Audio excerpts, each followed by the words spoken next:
Alright, hello everyone. So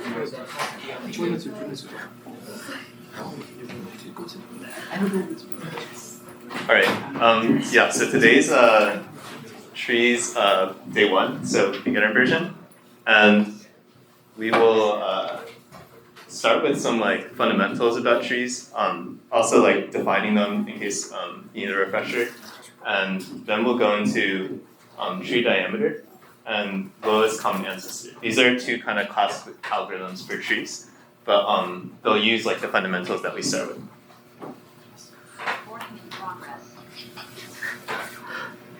So what is a tree? If you imagine like an actual tree, like you have like the trunk.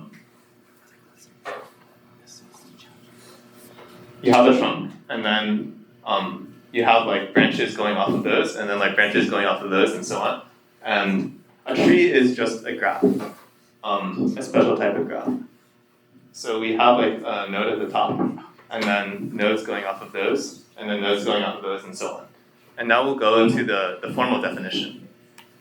So the formal definition is a cyclic connected graph. And what is connected?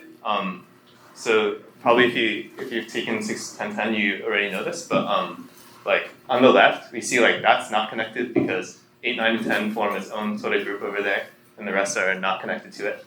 And then same for the middle, that is also not connected because this 1, 2, 3, 4 form its own group. But the right-hand side is actually a tree. It's connected.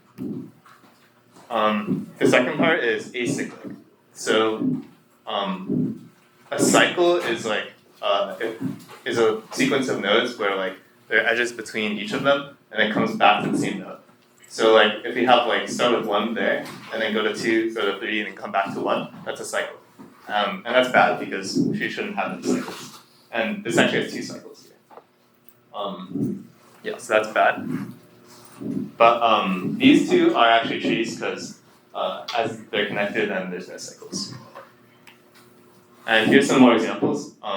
Yes, like a single line is also a tree. And that's also a tree, that's also a tree. Usually like we're going to be working with the ones looking like here, where we have like one node at the top, and then nodes just below those, and then nodes below those, and so on. Yeah. Let me know if there are any questions. And one fact that you'll always see in the statement of these problems is that it'll usually say, instead of like a cyclic connected graph, it'll say like, oh, there's a graph with like n nodes, n minus 1 edges, and it's connected. And this actually means the same thing. And here we'll kind of see why that is. If we start with 5 nodes, and let's say they're not connected, so it's not a tree yet, but let's imagine like adding edges 1 by 1 until it does become a tree. So let's like add a random edge 1 to 4. Still not a tree yet. Add another edge. And another edge. And as you kind of see here, like we're connecting different groups as we go along. We start with 5 separate groups, and then every time we add an edge, we're like connecting 2 groups. And this is actually like always the case. So imagine like we don't connect 2 different groups. So let's say we connected 3 and 5 here. Does anyone see why that is not allowed for a tree? Yeah, I think I heard it. So it's that would make it like cyclic, and then but trees are not cyclic. So that means that like every time we're going to add an edge, we're connecting 2 different groups, and so we eventually get our final tree here. So yeah, and from here you can kind of see why there are n minus 1 edges. We started with n groups, 5 groups, and then we have 4 groups, and 3 groups, 2 groups, 1 group, and so like that's n minus 1 total edges.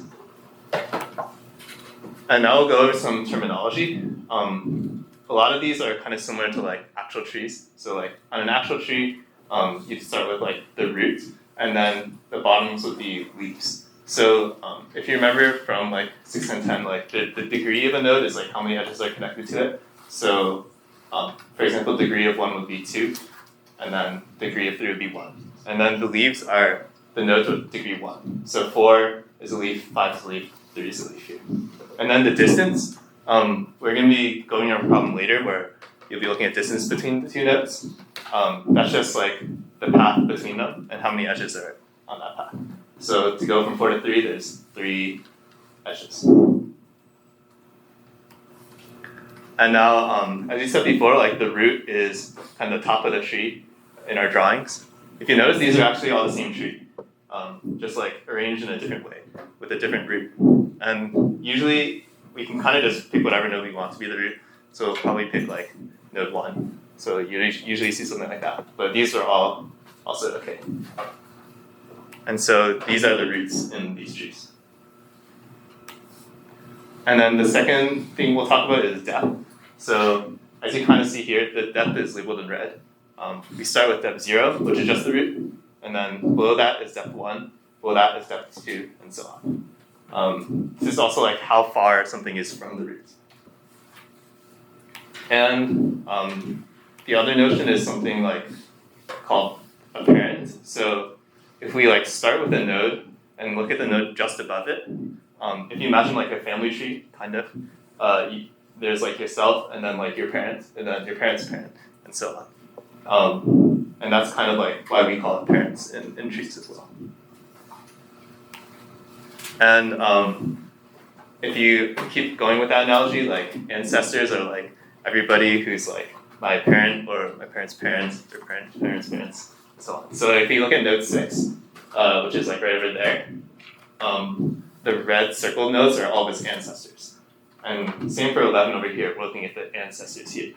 And if you see here, there's like, actually, these two nodes share ancestors, 2 and 1. So we'll be like looking at a problem related to that later. And the last notion is something called subtree. So in the analogy, it would be descendants. So like your children, their children's children, children's children, and so on are your descendants. And then it's called a subtree also because if you look at like the circle nodes, which are the descendants of 6, that also is like a tree if you like ignore everything else. And that's why they call it a subtree because it's kind of like a tree within the tree. And if we look at a leaf node like 11, its subtree is just itself. And so it has size 1. But other subtrees like over here, that's like size 5. And again, like when we're working with these things in code, where we like kind of treat them as graphs still, so we have adjacency lists as we do with graphs. And so we see here 1 is adjacent to 2 and 3, 2 is adjacent to 1, 4, and 5, and so on. And now we'll get into some live coding of these 3 properties. So in a lot of times in competitive programming, you're going to be working with a tree, and then you'll need some of these properties, maybe all of them. The parent, depth, and size. And these can all be computed using like a search. So either like depth first search, breadth first search. These 2 things will allow you to compute all these things. So as we saw before, like node 2, the parent is 1, node 3, the parent is 1, and so on. And then the depths are depth 0 up here, and then depth 1 here, depth 2 here. And then the subtree size, how we're defining that is like we look at all of its descendants and then like how many nodes are there. So every node has size at least 1, the subtree size at least 1. And then like the top node here, the subtree size is like the entire thing, so that's size 5. And then node 2 has subtree size 3. And we're going to be working with that same graph in our coding example. So let's look at our input here. This is what you'll usually see as input in these problems. You'll start with a node 5, or a number 5, which means like how many nodes there are in the graph, and then all the edges in that graph. So as we just saw in our diagram, there's like 1 to 2, 1 to 3, 2 to 4, 2 to 5.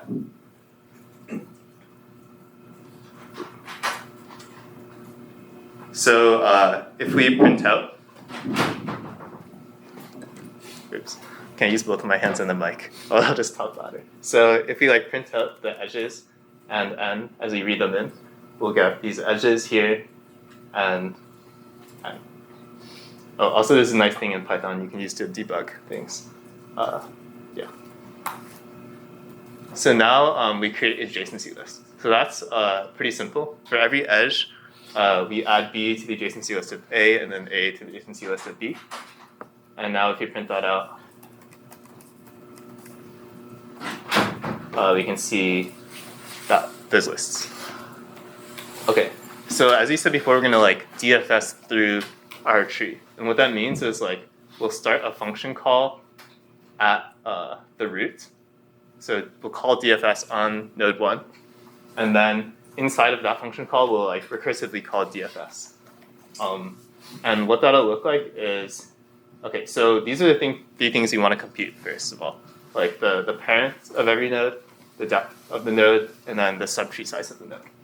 And all three of these will be calculated in the same function. As like most of you guys use Python, you're gonna have to add this thing, which is like in Python, you can only recurse like 1,000 times. So you're gonna have to increase that limit. But and when we first start by like searching through a node, when we search through a node, we'll call DFS on the top node. And in my implementation, you don't have to do it this way, but I'm also putting 2 more arguments in, which are the parent and the depth. And what this does, like the equal sign, is like if no arguments are provided, those will be the default. So we start with like depth 0, and then no parent, we'll just call it -1. And then we'll set the parent and depth to just be equal to those function arguments, so just P and D. And now, now we'll need to like iterate over the adjacency list of the node. And this is all the nodes which are adjacent to the node. As you see, like for 2, the adjacent nodes would be 4, 5, and 1. And so, can anyone see like what the parent of the node U should be and what the depth of U should be?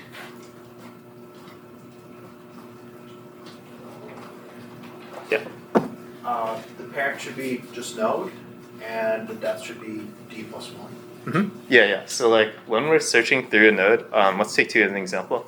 We're gonna call, or 1 as an example, like where 2 and 3 are in its adjacency list, and then 2 would be U here, and then 1 would be node, and then so the parent of 2 would be 1. So the parent of U is node, and then since we're going down the tree, the depth increases by 1.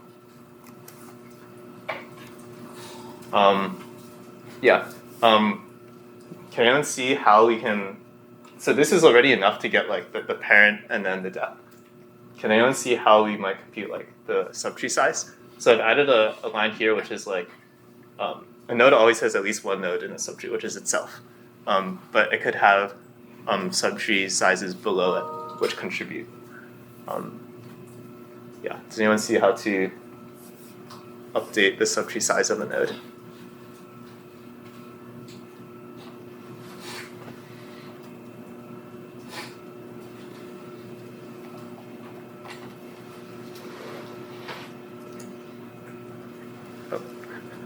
I guess as a hint, like we're looking at the subtree size of 1.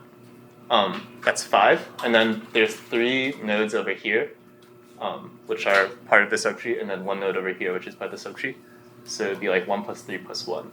But like, how would we put that in the code? Oh yeah.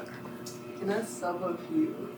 Yeah. So we like look at all the children of a node, and then each of the subtrees in the children of a node, like if you look at node 1, like we count all the nodes over here, so 2, 4, and 5, and then we count all the nodes over there, which is just 3, and then that's going to be adding the subtree sizes of all the children. Yeah, and then does anyone see how to? This code is actually wrong. Does anyone see why? Yeah. Yeah. So like we kind of have no like termination condition here. As in like we're just gonna call DFS and call DFS again and call DFS again infinitely. And here like what could happen is that we could call DFS on 1 and then DFS on 2 and then that would call DFS on 1 just infinitely. So to prevent this, as you said, we can prevent calling DFS on the node we just visited. So that would be the parent node. We just are at our current node, and then we want to skip over our parent node. So if U is the parent node, it could just be P. Then we should continue. And then this should work.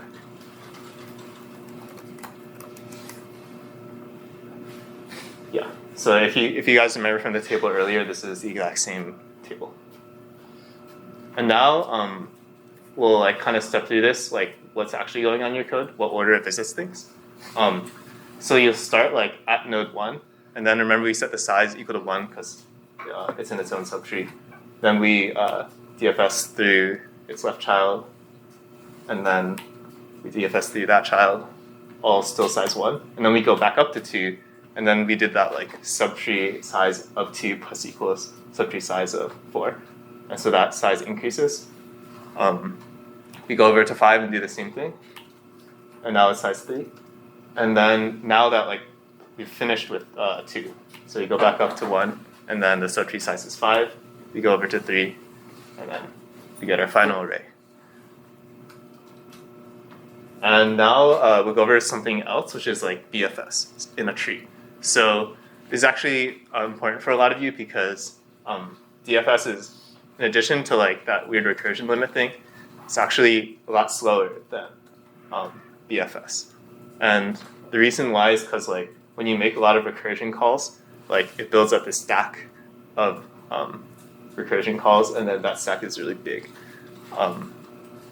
And so instead, we can avoid that entirely by using a BFS. And the code is like very similar actually. And if you've taken 6.10.10, it'll look very similar to like a BFS there, but actually even simpler. So so we're calling part 2 BFS. So in this function, we're going to be computing the same things. So still like parent, depth, and subtree size.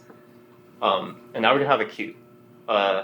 If you remember in how you usually BFS through a graph, like you have this queue and you like add things to the end of the queue and you like pop things in the beginning. You actually don't need a pop at all here because we're like this special nature. If we go through our queue, we're gonna like keep adding things to the end of our queue and just never pop. So we're gonna have like a 4 node in queue. Initially the queue starts with just the root node, and then we're gonna be appending stuff later. And every time we encounter a node, again, we're just gonna go over its adjacency list and skipping over the parent as before. And then again, assigning like the depth of the node to be 1 more than the depth we just were at, and then also assigning the parent in the same way. So, and then in addition, like this is a new node we're encountering, so we need to add it to the queue. And then we added some things to the queue, and then we go back into the queue, and then get to the next thing in the queue, and then repeat. But as you see here, like we didn't actually compute subtree size, and that's because there's like a limitation with this approach where it's like if we're going in the BFS, we're gonna go like visit all the nodes at depth 0, and then depth 1, and then depth 2, and so on. And so back in our graph here, like we'll visit here, and then here, and then here. But in our DFS, like we had to like compute the sizes of the lower nodes first, and then compute those sizes of the higher nodes. And so like we actually cannot compute the subtree size so far, but we can just do it on another pass through. So we can like go through all the nodes in reverse order. So now it's like the correct order, and then we'll add on the subtree size as we did before. So we set the initial subtree size as 1, and we add on the subtree sizes of the children. And so if you run this, it should give the same output. Yeah. So whenever you're doing like problems like this, and whenever you're doing problems like this, you can pretty much always just like replace that DFS with the BFS, and it'll be a little bit faster. Oh yeah. I have a question about that. So is it essentially you're doing a BFS DFS to create your queue, and then you're kind of doing a DFS by starting like with the last nodes, the leaves, and then working back into reverse. Well, I guess in a sense where like in DFS, if we go back here, like it goes up and down. So like we go like 1 to 2 to 4, and then back to 2, and then down to 5, back to 2, and then like DFS kind of just goes like top to down, and then in reverse you go bottom to top. Okay, thanks. Cool. The question. Right.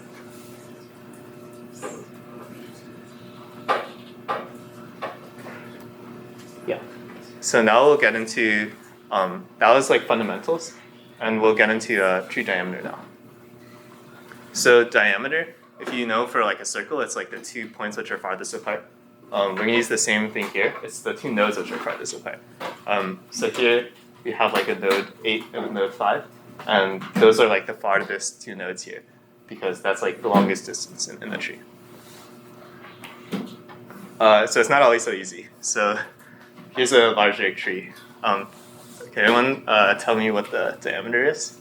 So both like the 2 nodes and like the lane between them.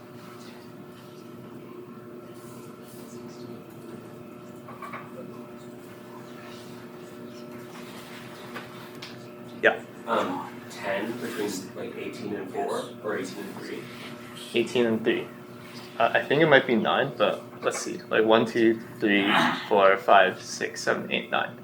Yeah. Or yeah, there's 10 nodes on the path and then a distance of 9 between 18 and 3. And if you notice here, it's actually not unique. So you could go from 18 to 16 as well. And that'll also be diameter. Also length 9. And I'm not sure how you computed it, but what we could do is we could like search from every node and find the farthest node from that node. So what we can do is like make 4 our root, and then call our like code that we just showed you, and then compute the depth of every node, and that'll get you the distance from 4. And then we could also like find the distance from 8, and we would get like the longest path from 8, and then that would be our diameter if we did this for every node. But that would be n squared time. So preferably you can do a little bit faster than that. So to do that, in O of n time, we'll define something which is this diameter of a subtree. So if we look at like the diameter of like the entire tree, it kind of depends on like the diameter of the subtrees that are just below it. And if we're looking at a subtree, like let's say this small tree over here, there's kind of 2 cases. Either diameter can like go through the top node, or it can not go through the top node. And we'll kind of treat these 2 cases separately.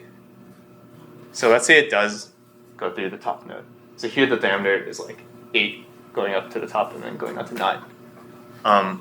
Then like a diameter like always starts at a node and then like goes up to the top and then goes down somewhere. And we want to make it really long, so we want to make both these paths as long as possible. So the path is kind of split into 2 parts, like going from 8 to 2, and then going to 1, and then going to 3, and then going to 9. So like it's a little bit faint, but like the red is like one part of the path and the blue is the other part of the path. And this kind of motivates this definition. So we're gonna create a new definition, which is like the farthest distance from a node to a leaf. So let's like look at node 2, and then like the farthest down we can go from node 2, we could go to 5, but we can't really go deeper than that. But we could go to 6 and then go all the way down to 8. So far of 2 is going to be equal to going down to 8, which is distance 3. And then we can do the same for like node 3 over here. Like the farthest down we can go. I mean, there's only one way you can go down, but that's like distance 1. And then node 4, we can't really go down that much. And so this kind of motivates like, okay, we'll just like look at the largest 2 values, which is far of 2 and then like far of 3, and that's our diameter here. And so like we look at like 2 children, we can't look at the same child. Like we can't look at just node 2, but we look at 2 different ones, so node 2 and node 3, and then which have the highest far values, and then we sum them up. And then the other case is that whether like a diameter like does not go through U, and it's actually this is less complicated than before because if a diameter does not go through like the top node, then it's either diameter of like the left child or like the diameter of the right child, and we can just take like the maximum of diameter of all the subtrees, and then we just get a diameter. Yeah. And here's some code for it. We won't go over it now, but essentially to compute like the values of far, it's very similar to just computing the depth. It's just like depth going down instead of depth going up, and then we like compute the maximum far value for all the children. And then there's a little bit long code for like computing the two largest values of far. And now an alternative method. So what we just showed you is one way to compute the diameter, but there's actually like a cleaner, shorter way. And so this is one like motivation. So let's like look at a node X. Just choose any node at random. Let's just choose that one. And then we'll compute the farthest node from it. So that would be Y over here, node 5. And then we'll look at Y, and then we'll compute the farthest node from Y. And that would be Z. And it turns out that's the diameter here. But do you think if you like did this procedure for any node X, like would it always be the diameter? What do you guys think? Just raise your hand if you think it would always be the diameter. Or I guess no one. Does anyone think it won't always be the diameter? Like that, the opposite. Oh yeah. Okay. Dang. No opinions. Okay. Yeah. So it turns out it's kind of magical. It is always the diameter. But it's like really hard to see why when you first look at it because it's like seems kind of random, this procedure. Yeah. So here it is the diameter. Yeah. And like if I guess like for kind of thinking about it, like for why it might not be the diameter, you might be imagining this like example in your head where it's like you find the furthest node from X and that's Y, and then you find the furthest node from Y and that's Z, but then we just like miss the diameter because like diameter is like somewhere else. And that's like kind of what we've drawn here. And then for that to be the case, that like path that we missed must be like longer than the path from Y to Z. But if you imagine here, if you look at this like imaginary example, it's actually not possible. Or I guess we've written it here. So like, because Y is the longest, is like the farthest node from X, like the length of the path to Y must be longer than the length of the path to A. But as we've drawn it, like the path to A would be longer. So like Y would be like down there instead. So we'll update our drawing to account for that. So it can look something like this. So now it's okay on the left. Y could be like the farthest away node from X. But now like on the right hand side, that's illegal for the same reason, because we define Z to be the longest or the farthest node from Y. But here B is the farthest node from Y. So this is actually not correct, so we'll update that as well. But now if you look back at our drawing, A to B is not actually longer anymore. So now we're good because Y to Z is the diameter. And so in your code, you don't actually need to compute you don't need to compute the values of far. You could just search from X for any node X and then find the farthest node and then search from that node and then you'd be done. So 2 DFSs or BFSs. And now we'll get into our third topic, which is lowest common ancestor.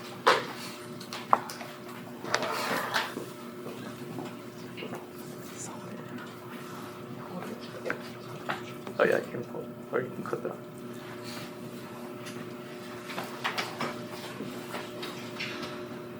Test.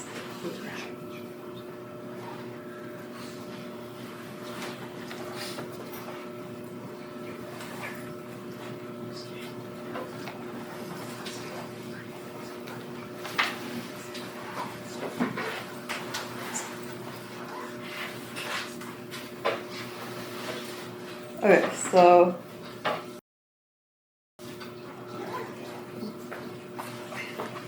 yeah, we'll get into some algorithms that are commonly used with trees. So I guess as like the smallest graph that's connected, a tree is like pretty universal and it can represent many things. I guess as a motivating example is, let's say we have our file directory on your computer represented as like you have a root directory and then it branches into some folders. And you can naturally view this as a tree. And let's say a problem we can ask is that, let's say I'm currently in my VS Code like writing my notes here, but now I remember like, oh, I want to visit some file from like this other folder and like from this lab actually. So if I want to import this file, how do I specify this path? So like this would be something like, okay, go up, up, up, and I want to go into like fall 2024, and then etc. until I get to my destination. So the question I just asked is like, what's the path between these two nodes in the tree? And as you can see here, it's like of length 6, and it goes up for a bit and then goes down. And a more general question we can ask is, let's say we have an arbitrary tree. What's the distance between two nodes? So let's say I have a U here and a V here. I guess visually it's like easy to tell. Here the distance between U and V is 5. I guess question 1 is there a unique path from U to V? And can someone answer that? Yeah. There is a unique path because if there's two different paths, that makes a cycle. Yeah, exactly. So maybe an illustration is, let's say, or sorry, I guess like, yeah, there's only one simple path. And so let's say there's like 2 shortest paths. I'll claim like, I'll prove that this is impossible. Then let's say this is the shortest path, and then let's say I have another. One thing to know is that you can't like share every single edge in this path, or else I can just like get rid of the extraneous edges and this would be a shorter path for this path. So yeah, as he said, if I look at another shortest path, if you take like the XOR of the edges, you kind of have a cycle in between, and that violates the acyclic property of trees. Okay, so there's a unique path between every 2 nodes. And now we can ask like, what's this distance? So does anyone have ideas on like how we can compute this? Let's say we're given the graph as, I guess now let's say it's rooted. So here it's rooted at 0, and we have the parents of every node.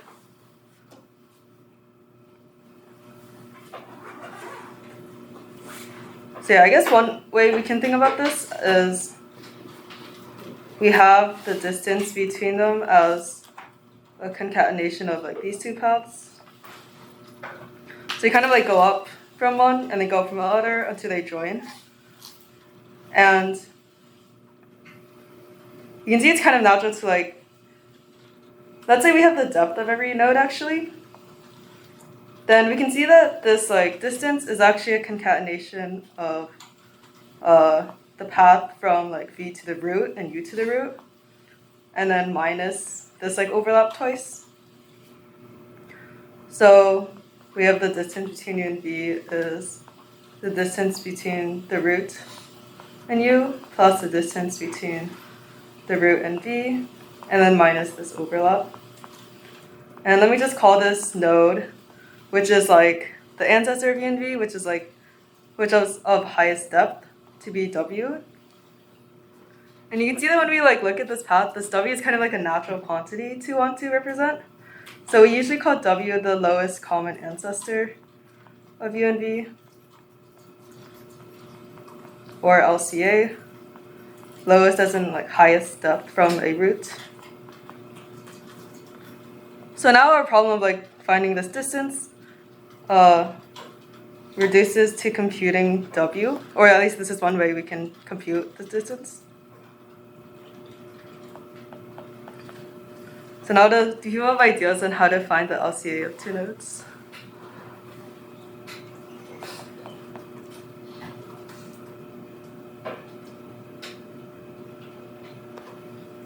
Okay, maybe, I guess as a starter, if we're given just the parents of every node, we can enumerate all the parents of U and all the parents of V.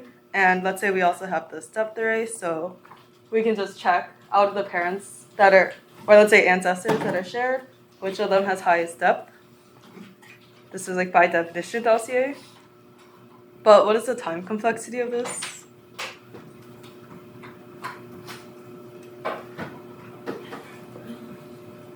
Okay, this is gonna be like O of n, right? Let's say our tree was like these two paths. Then we'd have to like enumerate all of these parents. And we want to look for a faster algorithm. And okay, I guess I can just propose this like two-stage algorithm, which is like hopefully visually intuitive. So let me ignore the parts of the tree that are not on the path from U to V. So a natural way we can find this LCA W is if we take the lowest node, here it's U, and we kind of want to like lift it up to the same level as V. So I lift it up twice. And then now I can kind of lift U and V simultaneously up until they're at the same node.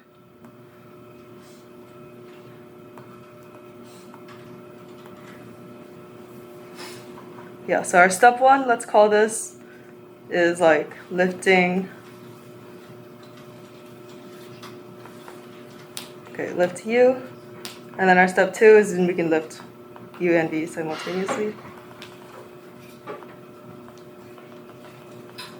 So that would look like this, lift this up by one, that up by one, and then we go up another. And then, oh, we see that they're at the same node now, and this must be the LCA.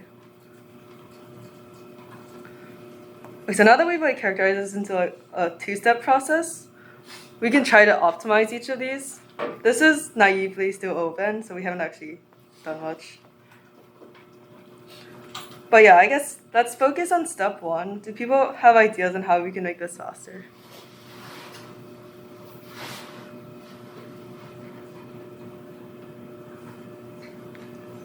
Okay, I have an idea. Let's say we just have this like, or someone like Oracle just gave us this parent array where we have parent of k of U is equal to the kth, I guess I'm being like messy, like kth ancestor / parent of U. Then one thing we can say is just like this U prime is just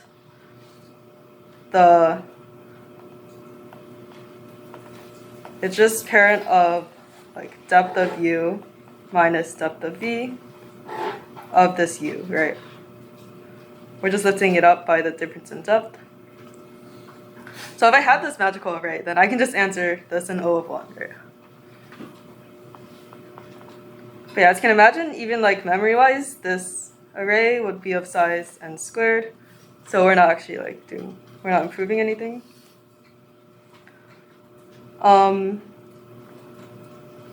Okay, so can anyone think of optimizations upon this like parent array thing?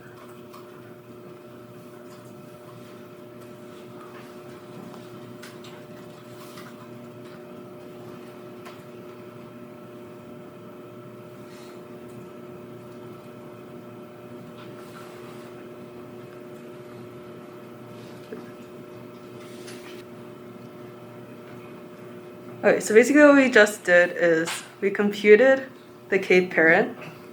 I'll move to slides.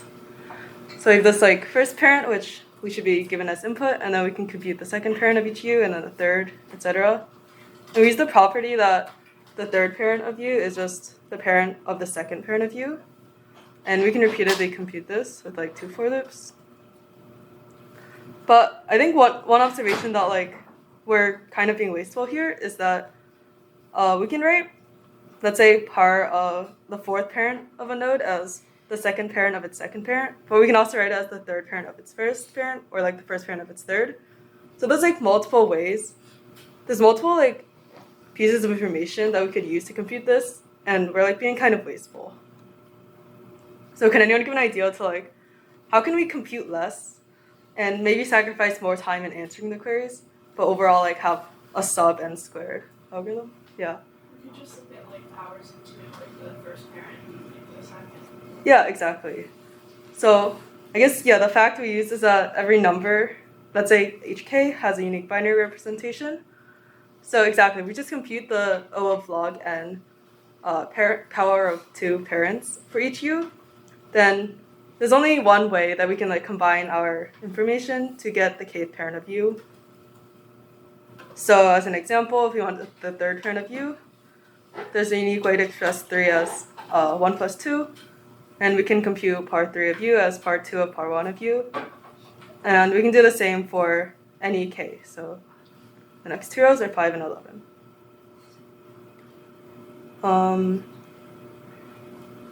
Okay, cool. So that we basically solved our step 1. So now we have a n log n time algorithm for pre-computing these parents. I guess we haven't described that. We can describe that now. And then we have an O of log n time way of calculating the answer, or like doing step 1 for a given u and v.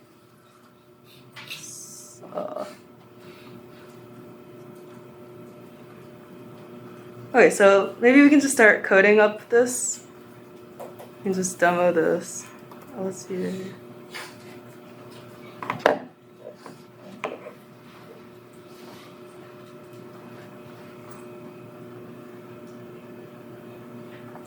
Okay, it's just some like template for. Okay, I'll just write it here.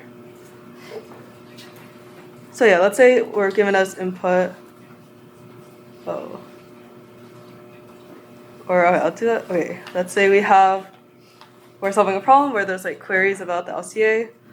And let's say we're given the parent array of nodes 1 to n minus 1 if we were to 0 index them.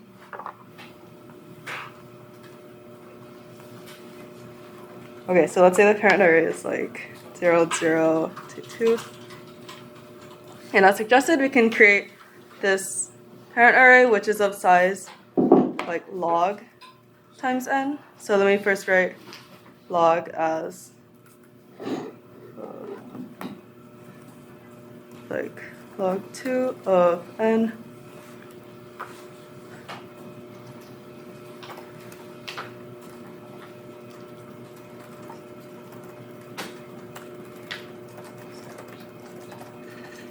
Okay, and then, so in the end, we want to answer queries of like the LCA between u and v. And as we described, we have this like two-step process of first lifting u. Let's say without loss of generality, u is like deeper than v.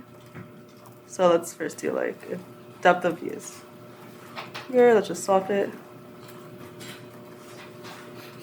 And yeah, now into our steps, we want to lift u until they're of the same depth. And then our step 2 is lift u and v simultaneously, which we like technically have not optimized yet. So yeah, let's first work on the step 1. So what we just said is that we want u to be the kth ancestor of itself. So k will be equal to the difference in depth. And if we have this like oracle function that can do this, then this can be done in like log n time total.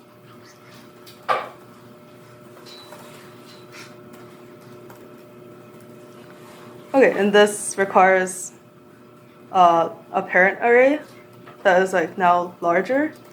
So let's say our input is just like renamed to be direct parents, and I'll have this like actual parent array to be of size like log times n. How does this work?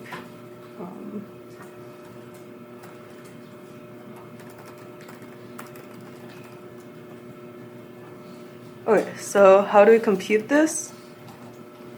Can anyone like quickly describe how we can compute this parent array? So to reiterate, this is going to be the 2 to the I ancestor of u, and you want to compute this for every u.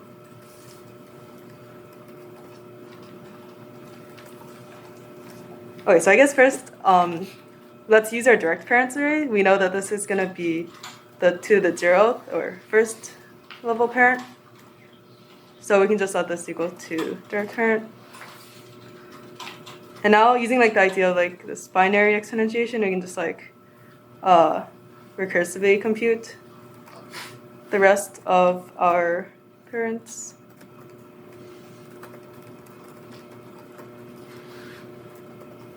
So we can write this as like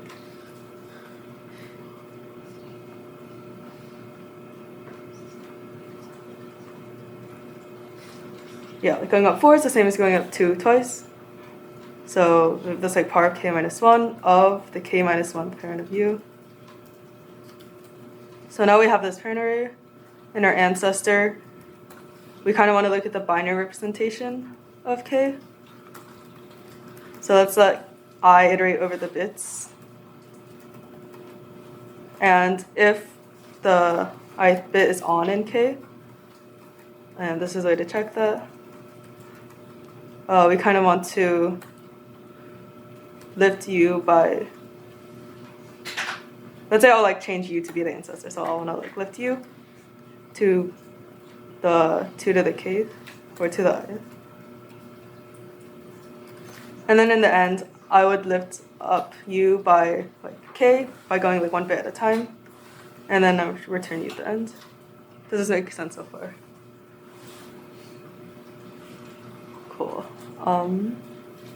Okay, so we have done the step 1 of n log n pre-processing time and log n like per this step. And now, can we somehow use this like parent array to also do step 2, to also optimize this? Can someone give an algorithm for, say like, we're given u and v that are now in the same depth. How do I find the lowest common ancestor?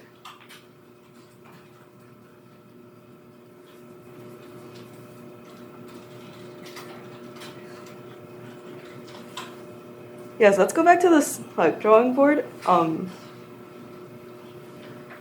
yeah, we found a way to find the kth parent in log n time with binary lifting. And now we want the question of like, let's say we're given u and v is 7 and 11, so they're on the same level. This is after step 1. Now what's their LCA? If we look at the kth parents for k equal to like 1 up to n, we see that they're different for a while until the LCA, and then they're all the same. So this is kind of like monotonic. And we learned like binary search before, and we can use that idea to also answer these kind of questions in log n time. So the idea we want to do is like, let's say we have this path, then can I, or let me,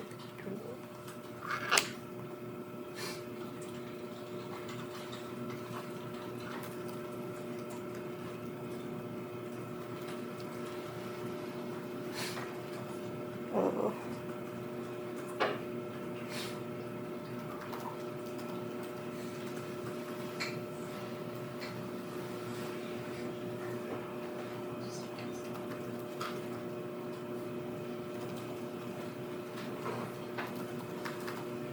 Oh yeah, so yeah, another question here with the step 2 is, we have this u and v that are on the same level, and we know that up until a certain point, they have different ancestors. And then after some point, they all have the same. So the idea we want to like use to find this level at which they're the same is to first test, let's say like, if I go up by 8, will they have the same ancestor? And here the answer is like yes. So now I want to see like, okay, what about like for 4? If I just go up 1, 2, 3, 4, do they have the same ancestor? The answer is yes. And I want to like binary search for this largest depth or largest L such that their L ancestors are different.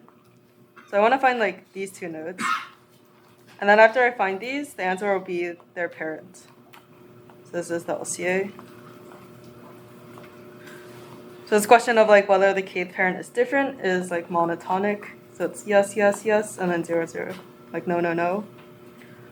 And I can do this by binary searching on this step. So let's just implement this in the same way we like done in the previous lecture.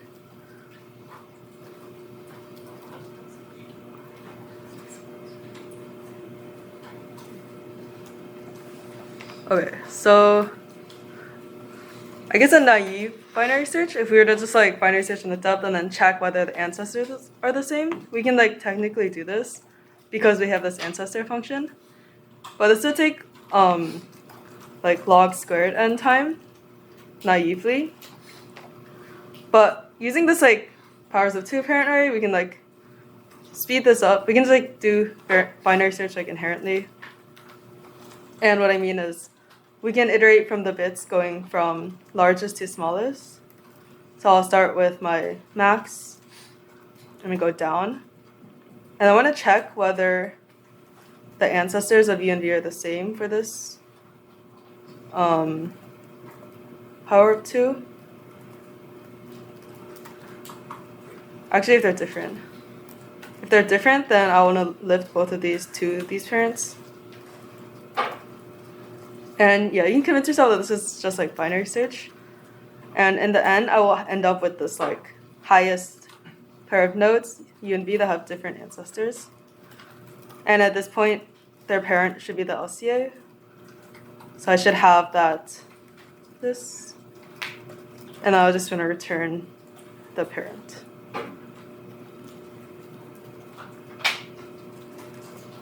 Does this make sense?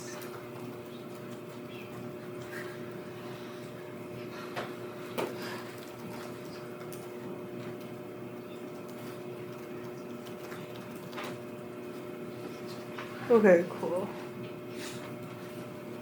Okay, I guess it won't run on a problem, but...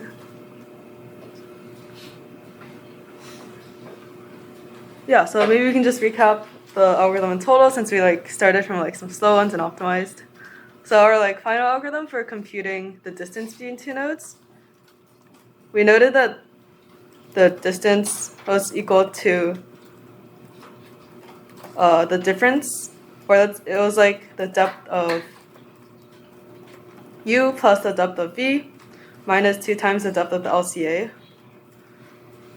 And the LCA we computed using this like 2-step process, 1 of lifting the nodes to be on the same level, 2 to be lifting like both simultaneously until they're at the LCA, and then returning this LCA at the end. Yeah, I guess like snippets of the code are like on the slides if you guys want to see like later. But yeah, does anyone have questions on this idea?